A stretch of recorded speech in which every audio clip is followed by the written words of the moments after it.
Hola amigos de Control de Gestión, ¿cómo están? Hoy día vamos a hablar un poco del mundo de las sucursales, cómo se administran y se gestionan la red de oficinas y sucursales a lo largo del país en una empresa. Para eso estoy nuevamente con mi invitado Guillermo Steffen. Recordarles que él es ingeniero civil industrial, tiene una trayectoria profesional de más de 15 años desempeñándose en empresas del rubro combustible, courier, retail y tiendas de conveniencia.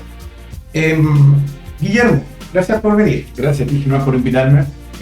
Me gustaría que conversemos con nuestro público y contarle un poco de cuáles son las necesidades o los recursos importantes que debe tener una red de oficinas para poder gestionarla, para poder generar atención al público. ¿Me pudieras contar un poco de ello? Mira, para mí es poder disponer del servicio y para eso, el punto tiene que estar operativo y tiene que tener las capacidades acorde a la atención, para atender a los clientes en un tiempo adecuado y disponer del servicio. Entonces, esas capacidades pueden ser, ese equipamiento en sí, y son personas, ¿ya? Entonces, personas trabajando en un post de venta, equipos también de autoatención. Entonces, ¿cuánto necesito yo disponer para atender o cuánto yo tengo que ofrecer para atender a la demanda de buena forma? Me imagino esta demanda va cambiando también en el tiempo y tiene cierta estacionalidad en el año.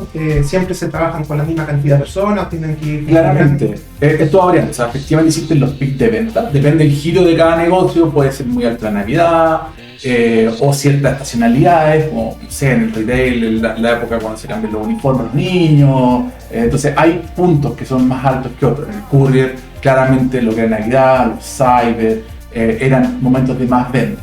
Entonces uno tiene que a través de las estimaciones que ha ido haciendo o que se van haciendo para los meses futuros y semanas futuras, a la vez también ir preparando las dotaciones para responder a esa demanda, ¿ya? También dentro del día se generan demandas distintas. No es lo mismo en la mañana, a la hora de almuerzo, que en algunos casos puede ser más o puede ser menos. Hay gente que hace trámite a la hora del almuerzo. En el servicio en el courier había un pic de demanda a la hora del almuerzo. Algunos servicios hacen más en las tardes. Entonces, dentro del mismo día también hay una diferenciación en los niveles de demanda.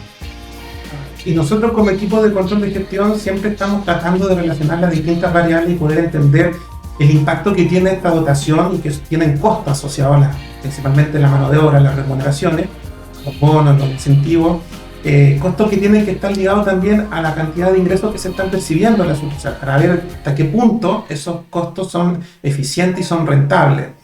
Es importante ir monitoreando los ingresos en función de la cantidad de demanda, en función de la cantidad de personas que tú dices que tenemos que tener en una oficina, pero también me imagino que los negocios, los servicios van evolucionando y van cambiando al igual que los sistemas.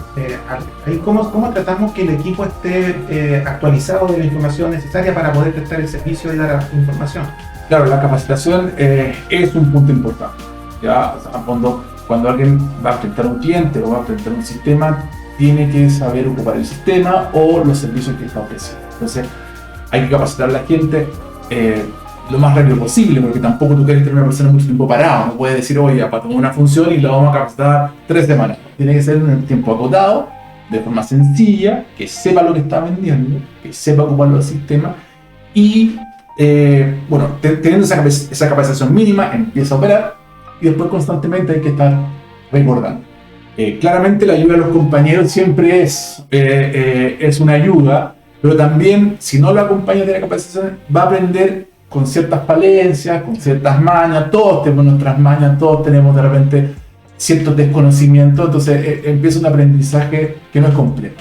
Entonces es importante tener un formato de capacitación, eventualmente puede ser web, si es que estamos hablando de un sistema de sucursales con distintos lugares donde no vamos a poder juntar a la gente en una sala de clase, pero que se puedan disponer, que se puedan revisar y hacer un seguimiento, disponibilizar y hacer un seguimiento que se está haciendo. Es muy importante también como control de gestión estar identificando estos costos que pueden ser incurridos muchas veces por empresas externas que ofrecen el servicio de capacitación, o muchas veces cuando hay una instalación o un upgrade o un software, vienen también estas empresas con sus horas de soporte y de capacitación hacia los ejecutivos. Y esto es muy relevante porque dentro de los costos de la gerencia de personas, de recursos humanos, estos son presupuestos finalmente que se tienen que hacer de una forma muy ordenada y muy planificada, porque como decía Guillermo, no es en cualquier momento que ocurre la capacitación. Por lo tanto, es importante que entender si la empresa va a tomar un mecanismo de presupuestar en cuando sucede la situación, o estos presupuestos terminan siendo prorrateados y provisionados en 12 meses. Es muy importante también que hablemos de la capacitación y tener a la dotación bien informada, bien actualizada, para que pueda ofrecer una buena atención al cliente, y eso nos deja también con un cliente más fidelizado, más constante en el tiempo. Y ahí me gustaría preguntarte, Guillermo, ¿cómo vemos la efectividad si finalmente lo que se está dando como información, si lo que se está vendiendo de parte de los ejecutivos tiene buenos resultados? Mira, hay dos herramientas que son las que más se ocupan. Uno, el INS, que mira qué tan satisfecho quedó el cliente con la atención, y el NPS, que es un poco más grande, o abarca la marca en su completitud, que ve la afiliación del cliente.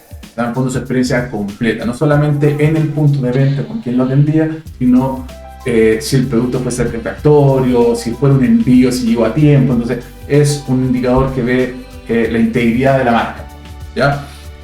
También, para llegar a buenos índices en ambos, uno también ve ciertas cosas. Por ejemplo, cantidad de reclamos por atención. Si la cantidad de reclamos o los reclamos se están concentrando en alguna persona en particular, en algún horario en particular, son ciertos luces que se van prendiendo. También uno puede ocupar clientes incógnitos que llegan a pedir un servicio y claramente con el proveedor se conversan cuáles son las preguntas que va a hacer. De repente pide un servicio un poco más complejo, porque en el fondo está llevando al operador a saber si conoce los pasos. En el caso de, por ejemplo, de repente llega con un embalaje roto y esperando la recomendación de que su embalaje no era óptimo. Entonces esos tipos de acciones te dan la información para después ir a capacitar, eventualmente tener las conversaciones con ciertas personas puntuales para entrar en una mejora continua. Nosotros estamos como empresa muy preocupados de tener unos buenos indicadores en términos de NPS, ISN o otras herramientas de medición de la satisfacción del cliente.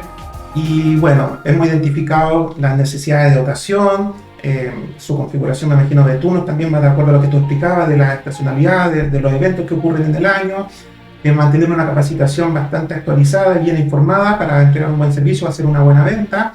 Y finalmente llegamos a esto de los clientes, de conseguir su aprobación. Claro, y fidelización para llegar a la recompra. Claro.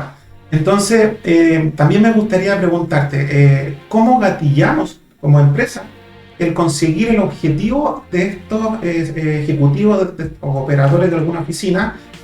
¿Cómo lo medimos también? Imagino que deben haber algunos KPI interesantes que son más de gestión del personal. Sí, efectivamente. O sea, si uno ve estos como en forma más macro, claramente está la venta, que uno la puede ver por sucursal y también por operador, porque el operador se instala en un POS o anda con una tarjetita donde coloca su clave o hace activar super PIN. Entonces uno puede seguir la venta por operador. Después otros KPI que también son importantes de revisar, como tenemos el ausentismo, y eso es algo que se ve operador a operador, por ejemplo, como ausentismo no programado, que no sea licencia, sino que no llegó a trabajar. Pero también te ayuda el ausentismo general para ver el clima laboral y para ver tus dotaciones, porque en fondo, de acuerdo al nivel de ausentismo, puede ser que tengas que tener más personas para reemplazo interno, o simplemente es bajo y se puede administrar con la gente que ya está. Y la puntualidad. Yo diría que esos son los KPIs que uno más ve. Y claro, también depende a qué se dedique cada empresa. Hay KPI operacionales que son importantes, ¿ya? En el caso del courier, por ejemplo, había que disponer piezas, recepcionarla a tiempo, disponerla al carrier que hacía el retiro de piezas, y así hay depende del giro, ciertos KPI operacionales que también hay que hacer seguimiento para llegar a una buena venta. Claro, en el fondo que todo vaya funcionando y fluyendo de acuerdo a los tiempos y a los SLA internos también que hay con los distintos procesos y con las otras áreas. Eso. Está perfecto, Guillermo. Contarle, amigos de control de gestión, de que Guillermo mencionó un punto que tiene que ver con el ausentismo, Y muchas veces estos incentivos son indicadores que se le ponen a los operadores porque efectivamente le generan un daño, por decirlo de alguna forma, a la empresa en el sentido de que tengo que estar sobredotándome de gente porque un incentivo de 2 días perjudica la atención al cliente y todos estos indicadores que estamos hablando de fidelización, de satisfacción, pero muchas veces estos son costos en el fondo que nos hacen contar con una atención mayor a la óptima requerida.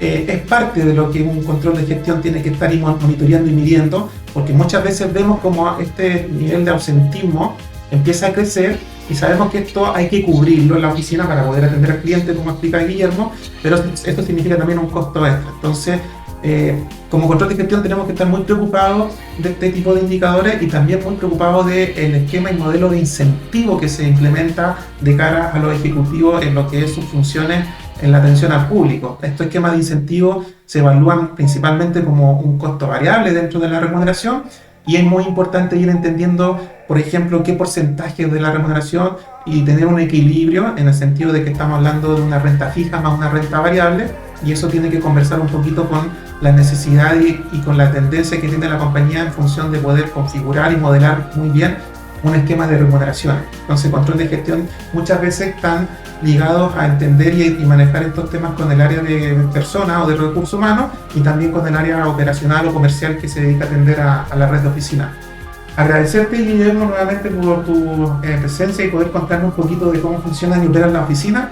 Agradecerle a nuestro público y decirle nos estamos viendo en un próximo episodio.